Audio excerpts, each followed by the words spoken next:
por mais essa rica oportunidade que o Senhor tem nos dado. Alegrei-me quando me disseram: vamos à casa do Senhor. Que a casa do Senhor é lugar de paz, de transformação, de cura e de milagre.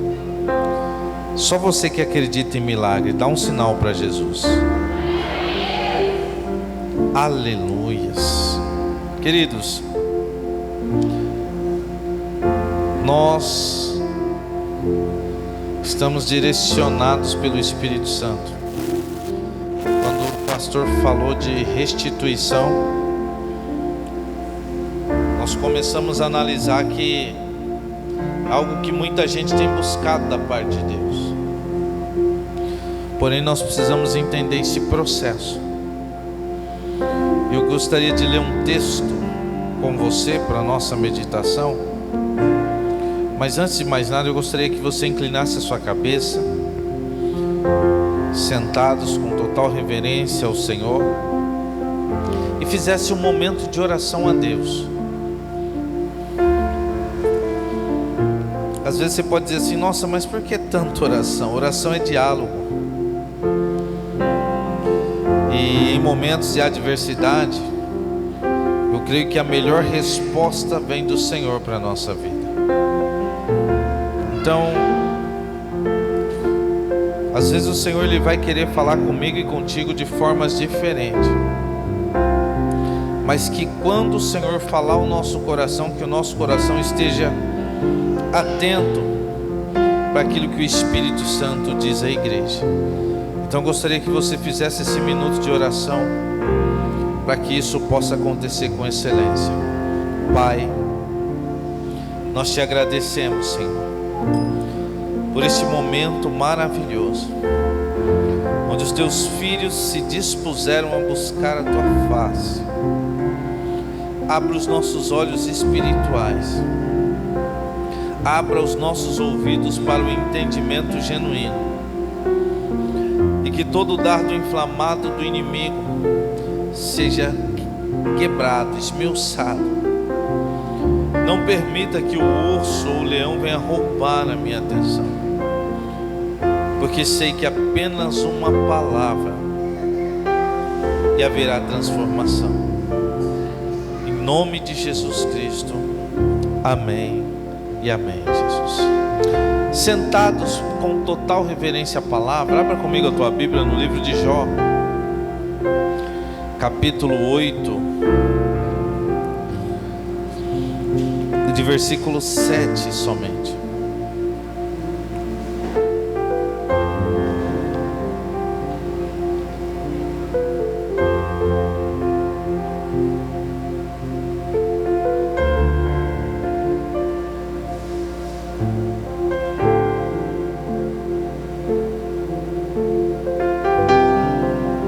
Amém? Assim diz a palavra do Senhor: o teu princípio na verdade terá sido pequeno. Somente até aí. Vamos repetir. O teu princípio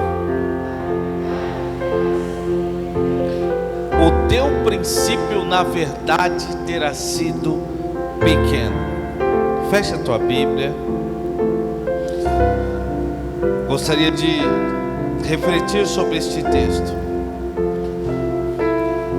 Quando nós ouvimos esta mensagem acerca de Jó, se alinharmos com a vida dele, a gente começa a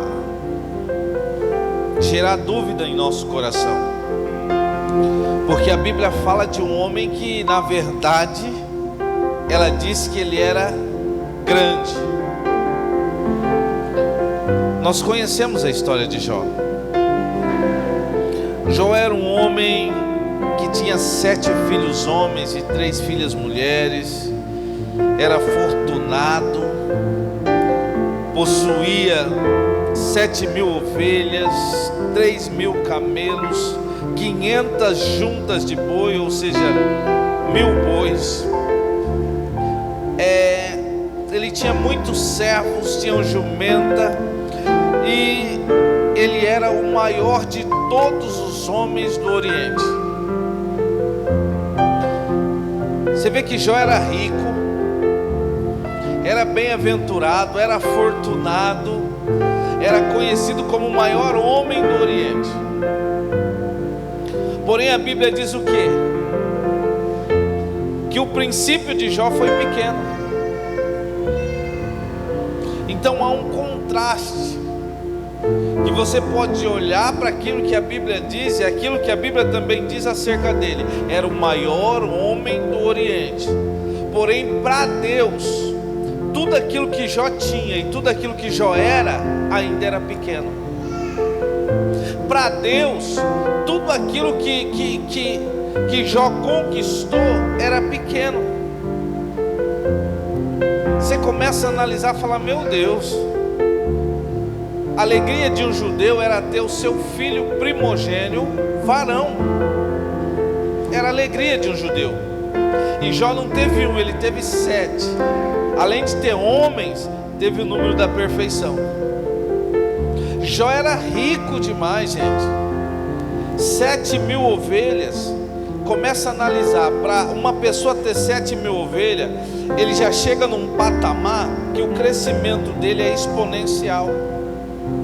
Porque quem já teve criação e teve muita criação sabe que quase que todos os dias pare alguma coisa, é ou não é verdade? Quase todos os dias tem algo. Quem já teve muita galinha sabe que todos os dias tem muitos ovos, não é assim? Então a prosperidade acaba sendo exponencial. Ele tinha muitos camelos. Um camelo era muito caro naquela época.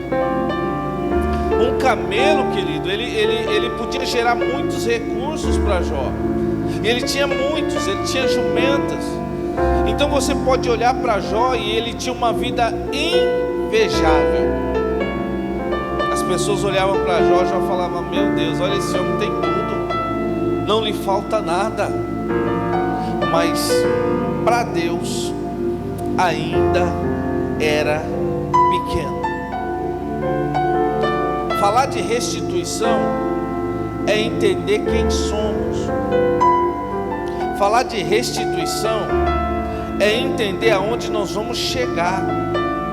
Falar de restituição é saber valorizar até no momento de perca. Sabe por quê? Porque a integridade, ela molda o nosso caráter. A Bíblia diz que os filhos de Deus se apresentaram a ele, e veio consigo também Satanás. Então Deus perguntou: de onde vem Satanás? E o maligno diz: de rodear a terra. Então Deus, nós conhecemos o texto, diz: viste meu servo Jó, homem íntegro, reto, que se desvia da aparência do mal. Satanás, ele indaga a Deus dizendo: Jó, ele é assim por quê? Porque o Senhor cercou ele de tudo. Ele tem tudo. Mas toma tudo que ele tem, para ver se ele não te nega na tua face. Mas todos nós conhecemos a história. Nós sabemos que quando Jó perdeu tudo, ele rasga suas vestes, lança cinzas para o alto e declara que só o Senhor é Deus. Nu eu saí do ventre da minha mãe, nu tornarei para lá. Deus me deu, Deus tomou, bendito seja o nome do Senhor. Ele faz isso. Sabe por quê? Porque as lutas que Jó travou não mudou quem ele era. As lutas que Jó travou não mudou a sua integridade. E aí nós vemos esse processo de Jó se desenrolar acerca das escrituras sagradas. E aí você consegue compreender que em nenhum momento Jó pecou. Em nenhum momento Jó atribuiu culpa a Deus. Ele até amaldiçoou o dia do seu nascimento, mas atribuir a Deus a culpa em nenhum momento. Porque eu não consigo ver restituição sem falar de Jó. O tema desta campanha fala da mão do rei que foi restituída. Nós temos exemplo de vidas que foram restituídas, mas o livro de Jó, além de ser um poema para a nossa fé, é uma história verídica. É uma história de um homem que superou tudo e todos. É uma história de um homem que permaneceu fiel, mesmo perdendo todos os filhos. É um homem que permaneceu fiel, mesmo a esposa que andava lado a lado com ele, olhar para ele e dizer: ainda retens fé a esse Deus? Amaldiçoa ele e morre. Nós vemos tudo isso. A palavra do Senhor nos fala que depois de um certo tempo que Satanás olhou e viu que ele não negou, ele volta na presença de Deus. E aí ele diz: pele por pele. Sabe o que isso quer dizer? Satanás estava dizendo para Deus assim: olha, pele por pele, tudo que o homem tem dará por sua vida. Satanás estava dizendo: olha, toca na vida dele para ver se ele não te nega. Toca nos ossos dele para ver se ele não te nega. Toca na carne dele para ver se ele não te nega.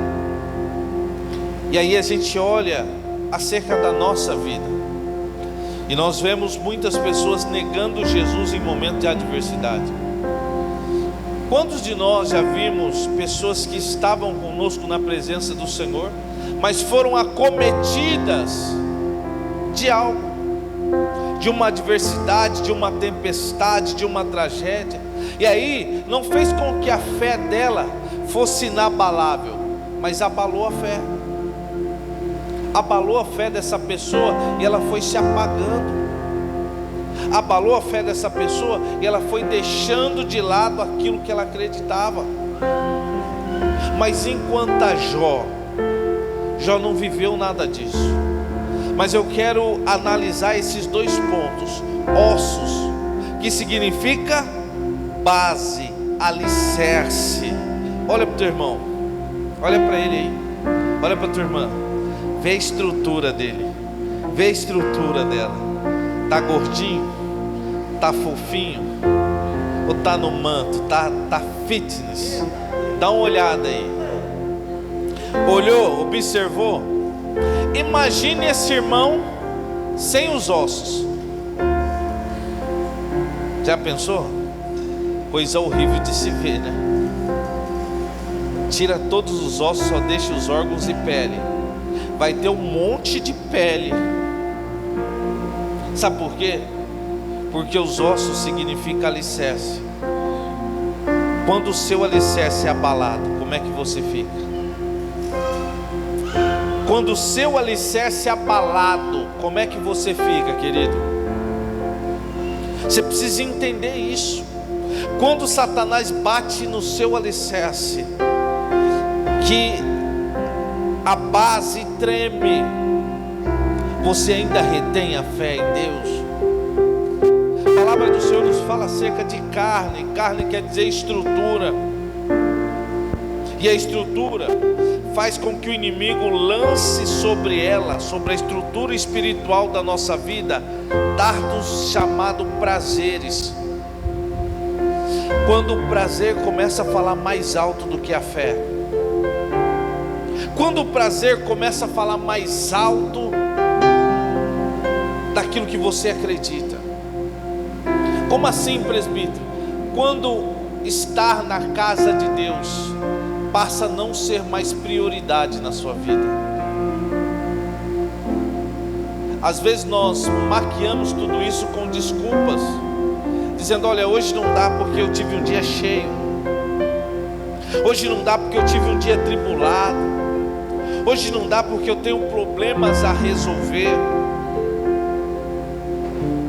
Quando a presença de Deus não mais é prioridade na nossa vida, Quando os prazeres e as circunstâncias da vida começam a tirar o seu foco. Quando eu falo em carne, eu lembro de Jó dizendo: a minha pele está gretada, fendada, cheias de torrões de pedra. Por quê? Porque a estrutura foi abalada e o alicerce foi abalado. Jó, ele sentava em meio às cinzas e coçava as suas feridas com cacos de telha. O que quer dizer isso? É aqueles momentos da nossa vida em que a capacidade humana ela foge da nossa realidade. É momentos da nossa vida que a fé, mesmo crendo em Deus, não é suficiente para olhar além da tempestade. Quantas vezes nós vimos pessoas, mesmo na presença de Deus, olhando mais para o problema do que para quem poderia resolver o problema da vida dela. Jó passou por esse processo. Nós vemos fases da vida de Jó, e o curioso é que em todo o livro Jó não pede restituição. Você já viu Jó pedindo a Deus: restitui? Você já viu Jó pedindo a Deus: Senhor, traz de volta, traz de volta aquilo que um dia me fez feliz, mas hoje me machuca? Sabe por quê? Jó não faz esse pedido, porque a palavra do Senhor nos diz em Mateus capítulo 21, capítulo 6, versículo 21, que aonde estiver o teu tesouro, aí está o teu coração. Pergunta para o irmão que está ao teu lado: aonde está o teu tesouro? Tem pessoas, eu conheço pessoas que tiveram percas há 10 anos, há 20 anos, há 30 anos, e permaneceram estacionadas, permaneceram paradas no tempo. Pessoas que tiveram perca na área sentimental, pessoas que tiveram perca na área profissional, pessoas que tiveram perca na área profissional, ou seja, na área espiritual, e estacionaram, sentaram em meio ao caminho e falou assim: olha, é por causa daquilo que eu não consigo romper, é por causa daquele trauma que eu não consigo ser feliz. Tem pessoas que já estão vivendo uma nova vida, uma nova realidade, mas não conseguem deixar a velha. Faz referência, faz análise, faz comparações. Sabe por quê? Porque elas não conseguem viver o novo de Deus. Aonde está o coração? Tem pessoas que não conseguem ser felizes porque o coração dela está no passado, porque o passado é o tesouro dela, o passado é a felicidade dela. Tem pessoas estando na presença de Deus, diz assim: olha, quando eu era do mundo, eu fazia acontecer. Você lembra como a gente era, como fazia? E hoje? Hoje eu sou crente. Lembra com prazer das coisas do passado. E tem pessoas que, aqui já viu assim, aquelas mulheres de mais idade, aquelas mulheres, né, mais experientes. Esse dia eu vi na igreja lá uma irmã que ela se veste de Paquita. Quem lembra das Paquitas? Só que a irmã já tem mais de 60 e ela se veste de Paquita, põe até a xuxinha assim, presa num passado, presa numa fagulha de tempo que trouxe uma felicidade para ela. Sabe por que as pessoas são presas? Porque o tesouro dela está no passado, não no Senhor. Porque quando as pessoas entendem que o passado dela e o presente dela vai transformar o futuro, quando ela não olhar para o passado e nem para o presente, olhar para o autor e consumador da nossa fé. Aí ela consegue deixar. Sabe por que a mulher de Ló se perdeu? Porque mesmo saindo de uma terra de pecado, o coração dela permanecia lá. Mesmo saindo de um lugar que desagradava a Deus, mesmo tendo a sua vida poupada, o coração dela permanecia lá. Deus, Ele não vai restituir todas as coisas para mim e para a tua vida. Fala isso para o teu irmão. Deus não vai restituir para mim e para você todas as coisas. O apóstolo Paulo, ele viveu momentos bons, mas chegou no momento que ele diz: uma coisa eu faço, deixando as coisas que para trás ficam, avanço para as que estão à frente de mim. Ele disse para mim e para você: gente, tem horas que é preciso deixar ir. Tem pessoas que vieram para a nossa vida, mas chegou o tempo delas se afastarem da nossa vida. Então deixa ir. Tem situações que fizeram parte da nossa vida por um espaço de tempo, mas Deus determina que há um tempo de se ajuntar e um tempo de se espalhar. E às vezes chegou o tempo de você viver coisas novas, só que você está agarrado a coisas velhas. E enquanto você estiver agarrado nas coisas velhas, não haverá restituição na sua vida. Não haverá. Porque às vezes as coisas velhas têm algumas coisas que têm desagradado a Deus. As coisas velhas têm algumas coisas que já não é mais para você viver. Tem alguns comportamentos na sua vida que não é mais para você estar vivendo. Eu vou falar, quem quer ouvir?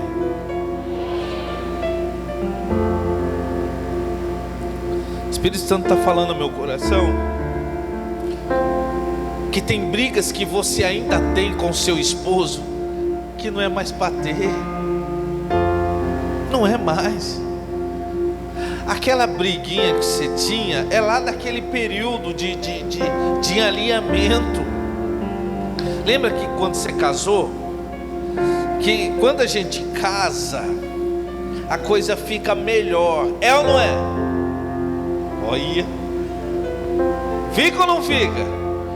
Deus sabe. Quando está namorando é um love só, não é? Ai, amor, como é que você está, princesa? Abre a porta do carro, linda. A mulher tropicou: oi, minha princesa, machucou o bebê, deixa eu dar um beijinho. Mas depois que casou, a mulher está andando na frente, tropicou: ô, mulher, tá vendo, fazendo eu passar vergonha. Quando está longe, não vê a hora de comprar casa e morar junto. Quando mora junto, fala: ixi, o que eu fui arrumar para minha cabeça? Porque há um processo do que? De alinhamento.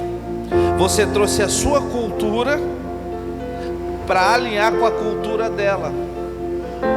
Coisa simples, que às vezes a cultura dela é feijão em cima do arroz, e a sua cultura é feijão embaixo do arroz.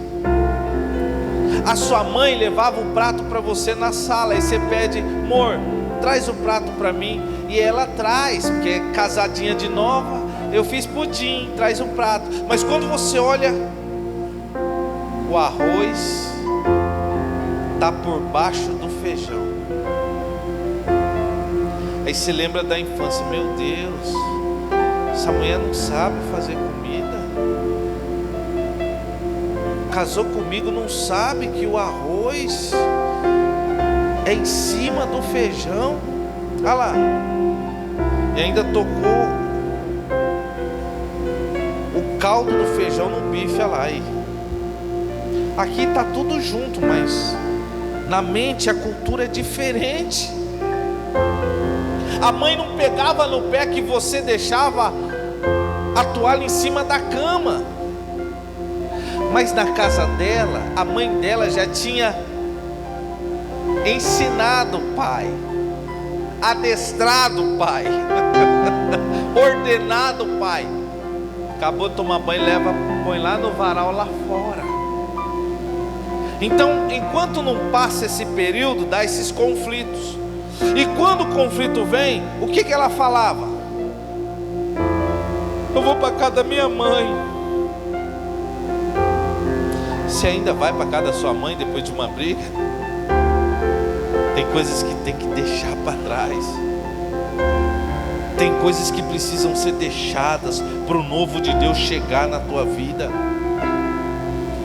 Quando a palavra do Senhor nos fala que o princípio de Jó foi pequeno, se você ler um versículo antes, você vai ouvir o próprio Deus dizendo assim: se fores puro e reto, certamente logo despertará em teu favor e te restaurará a tua justa morada. Deus estava dizendo para Jó o quê? Se continuar assim, puro e reto, logo, o Senhor diz assim, logo Ele virá para restaurar a nossa morada. Logo o Senhor virá para restituir aquilo que foi perdido. Mas deixa eu te fazer uma pergunta: você tem maturidade para entender que nem sempre aquilo que você quer é aquilo que Deus tem para a sua vida? Tem maturidade? Ah, mas eu queria aquele. Lembra daquele? Qual aquele? Eu lembro, mas é aquele. Tem gente que vive 40 anos sonhando. Aí eu lembro dele, o cabelo igual do Chitãozinho Chororó ele tinha, lembra? Lembra? Nossa, ele era um galã. Hoje ele já está barrigudo, careca, mas se lembra dele daquela época. E vive no tempo assim, ó, querendo que o tempo volte. Jó, ele estava diante de 10 caixões. Ele velou 10 caixões, os 7 filhos e as 3 filhas. Jó, ele viu a esposa deixar ele. Jó, ele viu os amigos chegar e dizer assim: Jó, certamente você pecou. Rapaz, para acontecer tudo isso na sua vida, você pecou. Você pecou, Jó. Confessa seu pecado, rapaz. Nenhum momento ele parou de adorar a Deus. Nenhum momento ele deixou com que as adversidades abalassem ele. Mas uma coisa ele fez: permaneceu fiel além das circunstâncias. Às vezes nós estamos tanto tempo na presença de Deus, e aí a gente começa somente a buscar aquilo que ainda não aconteceu, aquilo que ainda o Senhor não deu, e nunca paramos para fazer uma autoanálise. Será que aquilo que eu quero é o que o Senhor tem para a minha vida? Todos nós sabemos que Deus restaurou a vida de Jó, deu a ele em dobro daquilo que ele tinha. Jó pediu o dobro? Jó não pediu o dobro. Mas por que o Senhor deu o dobro para Jó? Porque Jó não estava preso às coisas pequenas da vida. Enquanto você estiver preso às coisas pequenas da vida, essas coisas pequenas impedirão as coisas grandes de se achegar até você. Eu vou repetir para você entender: enquanto você estiver preso nas coisas pequenas, as coisas pequenas impedirão você de receber as coisas grandes da parte de Deus.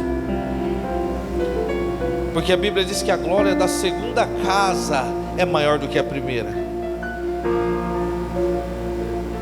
E aí você está pensando assim: eu quero ter a primeira e a segunda. Não, é a glória da segunda. Você pode trazer até a memória aquilo que lhes dá esperança. Isso é fato, nós temos que trazer a memória. Mas às vezes você está assim: se naquele dia eu tivesse. E Deus está dizendo: olha, não vai voltar isso para você, mas eu tenho uma coisa nova para você. Eu tenho uma coisa nova para a tua vida. E você precisa entender esse processo. Quantos me ouvem, digam amém. Quantos me ouvem, digam amém. Entenda o processo de Deus para a tua vida. Ou você confia no Senhor, ou você não confia no Senhor. Não tem como eu confiar no Senhor. Não tem como eu confiar no Senhor sem agir. Porque a confiança no Senhor não pode estar somente alicerçada nas minhas palavras. A confiança no Senhor não pode estar somente alicerçada na minha fé de ouvir. Mas eu tenho que confiar avançando. O que é deixar ir? É você deixar o velho para viver o novo. Deixando as coisas que para trás ficam. Faça uma autoanálise aí da sua vida. 3 comportamentos que você tem que deixar para trás. Feche os olhos e pensa.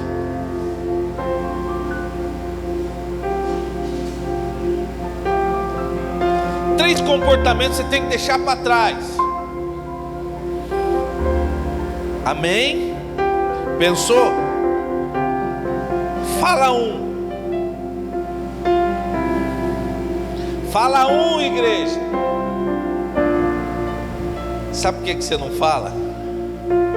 Não é por vergonha, porque você ainda não está preparado para deixar. Eu tenho vergonha, presbítero. Sabe por quê? É pecado. Não é porque é pecado, é porque você não está preparado para deixar. E se você não está preparado para deixar, não está preparado para receber o milagre de Deus para a tua vida. Você tem que verbalizar. Presbítero, eu sou crente, mas às vezes eu solto uns palavrão e eu preciso deixar isso para trás.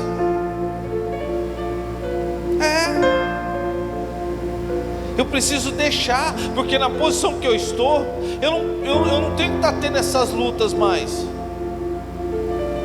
Porque a minha linguagem tem que ser sã, irrepreensível, para que o vosso adversário não tenha do que nos acusar. E se ele não tem do que nos acusar, ele não pode nos impedir de receber o milagre de Deus. Presbítero, eu ainda travo batalhas com o dízimo. E eu creio no poder de Deus. Você crê no poder de Deus só para te abençoar? Ou você crê no poder de Deus para também lançar semente? São batalhas que você tem que deixar para trás. Porque você está vivendo uma falsa realidade, se escondendo de si mesmo. E alguém consegue? Você consegue se esconder de si mesmo? Você pode se esconder do seu marido, se esconder das pessoas, mas pode se esconder de si mesmo? Não. Porque tem um momento que você para e olha no espelho, não tem? Principalmente as mulheres que são detalhistas. O homem não, o homem pega uma camisa, joga, coloca lá, coloca uma calça e sai andando, não é assim? O homem chega numa loja e fala assim: quanto que é? É tanto, eu vou levar. Quer experimentar? O homem odeia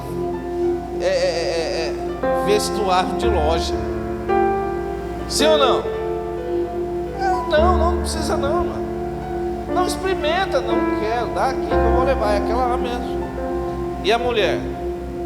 Ela pega, vai lá, coloca, olha de um lado, olha do outro, chama a amiga do lado de fora, entra aqui.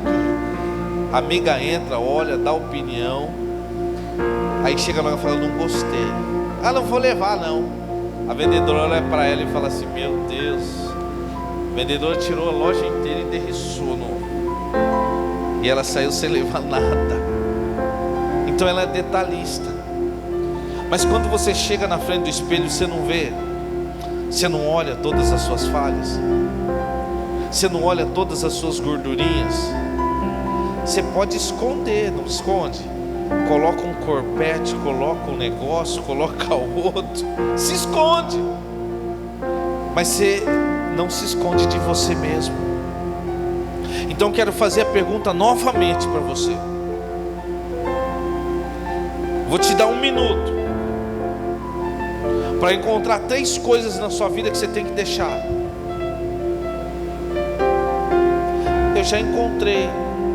Então verbaliza. Porque aquele que confessa diante dos homens acha graça diante de Deus. Quem está impedindo as coisas novas de chegar na sua vida, ou a restituição de acontecer na sua vida, é você. Porque a Bíblia diz que o maligno não tem poder para te tocar, e o maligno não lhe toca. Então quem me impede de viver o novo? Você. Nos pequenos detalhes. Eu gosto de sentar naquela cadeira da igreja. Quando eu chego, tem gente na minha cadeira, parece que o culto não é o mesmo. E aquela irmã senta na cadeira porque ela sabe que eu sento lá. Ela senta de pirraça. É que você não consegue mudar. É que você não consegue mudar. E aí você vive pedindo para Deus: por que Deus não muda a minha vida? Porque você não consegue mudar. De repente você está aqui hoje pensando em restituição, quando Deus tem coisas novas. Eu já te dei esse minuto para você falar 3 coisas da sua vida que precisa tirar, precisa lançar fora. Fala uma, crente. Fala uma, igreja.